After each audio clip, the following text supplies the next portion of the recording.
Theravada collection on monastic law, a translation of the Pali Vinaya Pitaka into English, translated by Bhikkhu Brahmali and read by Angus Cargill. The training rule on walking behind. Origin story. At one time, the Buddha was staying at Savatthi in the Jeta Grove, Anathapindika's monastery. At that time, the monks from the group of 6 were giving teachings to people walking in front of them. Final ruling. I will not give a teaching to anyone walking in front of me who is not sick. This is how you should train. One should not give a teaching to anyone walking in front of oneself who is not sick. If a monk, out of disrespect, gives a teaching to someone walking in front of him who is not sick, he commits an offense of wrong conduct. Non-offenses. There is no offense if it is unintentional, if he is not mindful, if he does not know, if he is sick, if there is an emergency, if he is insane, if he is the first offender. The 11th training rule is finished. The training rule on walking next to the path. Origin story. At one time, the Buddha was staying at Savatthi in the Jeta Grove, Anathapindika's monastery. At that time, the monks from the group of 6 were walking next to the path while giving teachings to people walking on the path. Final ruling. I will not give a teaching while walking next to the path to anyone walking on the path who is not sick. This is how you should train. One should not give a teaching while walking next to the path to anyone walking on the path who is not sick. If a monk, out of disrespect, gives a teaching while walking next to the path to someone walking on the path who is not sick, he commits an offense of wrong conduct. Non-offenses.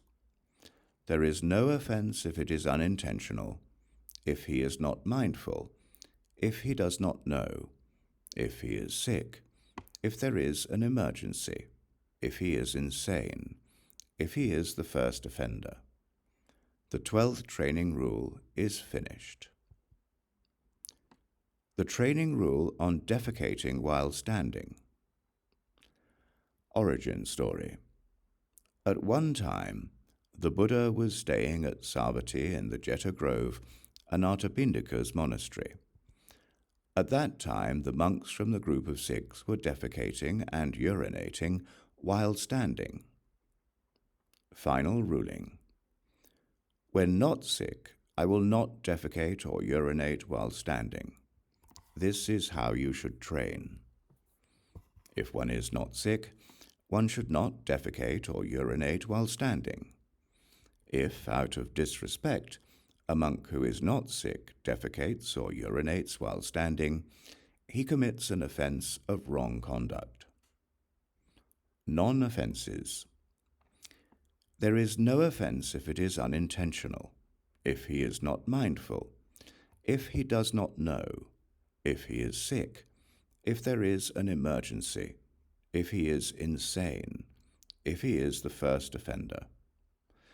The 13th training rule is finished. The training rule on defecating on cultivated plants. Origin story. At one time, the Buddha was staying at Savatthi in the Jeta Grove, Anathapindika's monastery. At that time, the monks from the group of 6 were defecating, urinating, and spitting on cultivated plants. Final ruling. When not sick, I will not defecate, urinate, or spit on cultivated plants. This is how you should train. If one is not sick, one should not defecate, urinate, or spit on cultivated plants. If out of disrespect a monk who is not sick defecates, urinates, or spits on cultivated plants, he commits an offense of wrong conduct. Non-offenses. There is no offense if it is unintentional, if he is not mindful, if he does not know, if he is sick, if he does it in a place with no cultivated plants, but it then spreads to cultivated plants, if there is an emergency, if he is insane, if he is the first offender. The 14th training rule is finished. The training rule on defecating in water. Origin story. First sub-story. At one time, the Buddha was staying at Savatthi in the Jeta Grove, Anathapindika's monastery.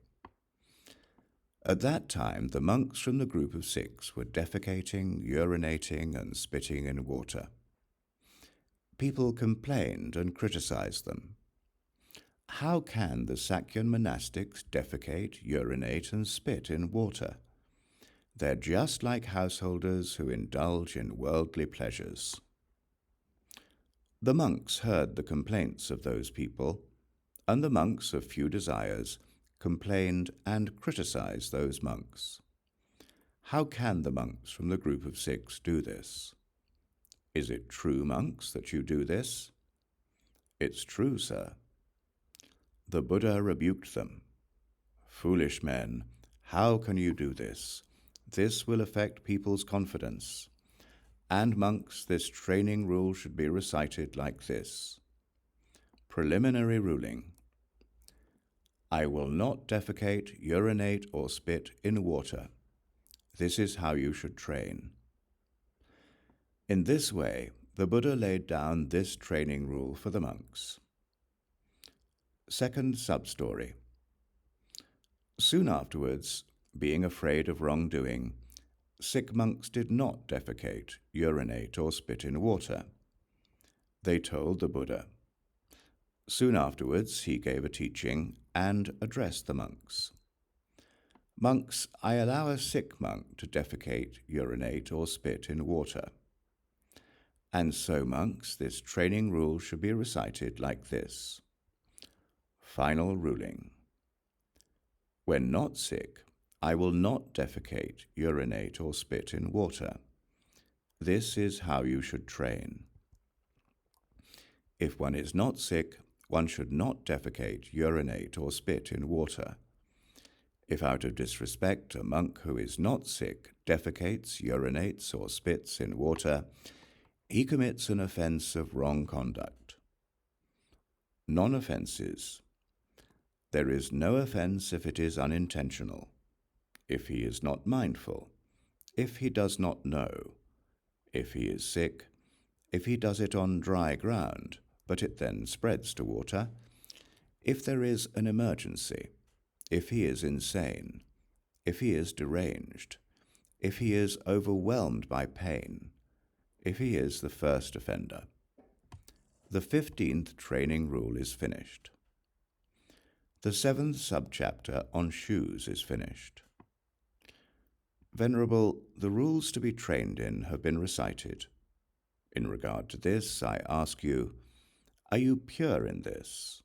A second time I ask, are you pure in this? A third time I ask, are you pure in this? You are pure in this and therefore silent. I'll remember it thus. The rules to be trained in are finished.